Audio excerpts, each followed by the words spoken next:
Magandang umaga po sa ating lahat. Narito ang ating weather update para sa araw ng Miyerkules, July 22, 2026. Patuloy nating minomonitor itong low pressure area sa labas ng ating Philippine Area of Responsibility. Kaninang 3 a.m., ito'y huling namataan sa layong 1,200 kilometers east ng southeastern Luzon.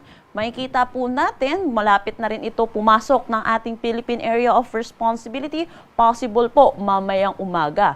Mataas na rin yung tsansa nito na maging isang ganap na bagyo within the next 24 hours. Pag ito'y naging isang ganap na bagyo, ito'y papangalanan po nating Quiapo. Letter K pa lamang po tayo, meaning po neto ay water cabbage. Samantala, itong low pressure area na magiging bagyo po natin, ang kanyang track ay posibleng generally northwestward, kung saan posible siyang mag-close approach or mag-landfall dito sa Cagayan, possible between Friday to Saturday.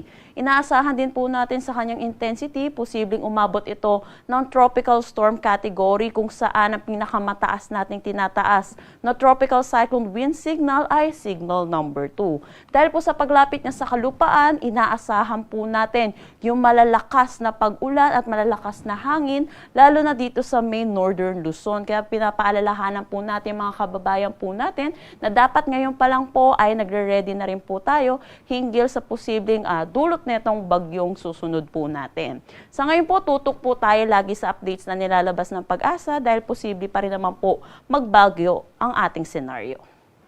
Sa ngayon, itong southwest monsoon or habagat ay patuloy na nakakaapekto dito sa may Palawan at Mindanao. Samantala, makikita natin kahit nasa labas pa ng ating Philippine Area of Responsibility, itong low pressure area, yung kaulapan nito ay nag-e-extend na hanggang dito sa eastern section ng southern Luzon at Visayas, kung saan makakaranas po sila ng mga kalat-kalat na pag-ulan.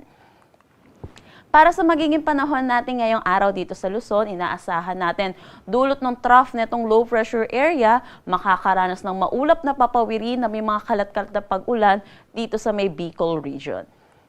Agwat ng temperatura para sa Legazpi, 25 to 33 degrees Celsius.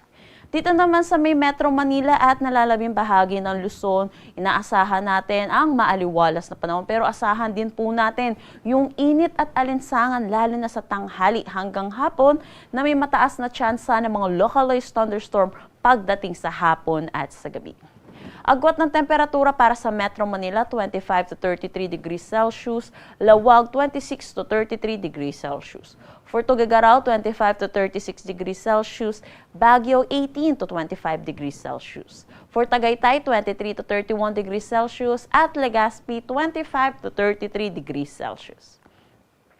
Dito naman sa Palawan, buong Visayas at Mindanao, inaasahan po natin ngayong araw makakaranas sila ng mga kalat-kalat na pag-ulan. Pero magkaiba lang ang weather system na magpapaulan dito. Dito sa may Palawan, Western Visayas, Negros Island Region, Central Visayas at buong Mindanao, dulot ito ng southwest monsoon. At dito naman sa may Eastern Visayas, dulot ito ng trough ng low pressure area sa labas ng ating Philippine Area of Responsibility.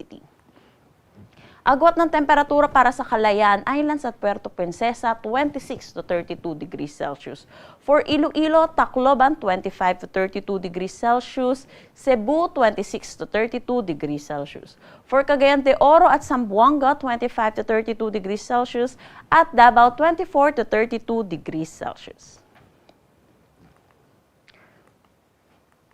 Para naman po sa ating weather advisory na nilabas po natin kaninang 5 a.m. hinggil sa paulan na dala po netong southwest monsoon, inaasahan natin ngayong araw makakaranas ng 50 to 100 millimeters of rain sa may Maguindanao del Norte, Sultan Kudarat at Sarangani.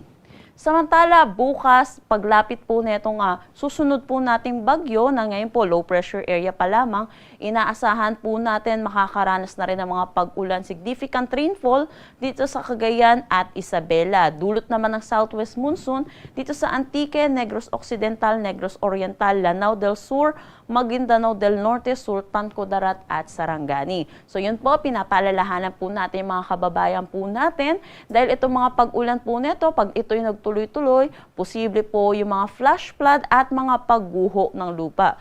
Ugaliin po natin makinig sa ating ating local government units hinggil sa posibleng paglikas po na kailangan nating gawin. Para naman po sa Friday, ito po yung araw na posibleng mag-close approach or mag-landfall itong bagyong susunod po natin na tatawagin natin Quiapo. So makikita natin lumawak po yung mga areas na makakaranas ng mga significant rainfall at posible din po mataas din po sa 50 to 100 millimeters of rain na maranasan po dito sa mga areas na ito. So yun po, tutok po tayo lagi sa updates na nilalabas ng Pag-asa, lalo na dito sa weather advisory at yung mga heavy rainfall na ilalabas po ng ating mga PRSDs. Samantala, makikita natin dito po sa may Batanes, Cagayan, Apayao, Ilocos Norte, Abra, Kalinga, Isabela, Ilocos Sur at Benguet. Dulot po ito ng magiging bagyo natin. At dulot naman ng southwest monsoon sa may Antique, Negros Occidental at Negros Oriental.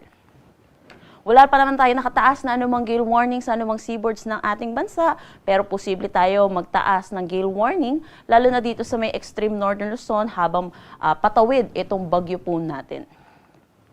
Ang sunrise mamaya ay 5:37 a.m. at ang sunset mamaya ay 6:28 p.m. Para sa karagdagang impormasyon, bisitahin ang aming mga social media pages at ang aming website pag-asa.dost.gov.ph. At yan po muna ang latest dito sa Pag-asa Weather Forecasting Center. Chanel Dominguez po, magandang umaga at ingat po tayong lahat.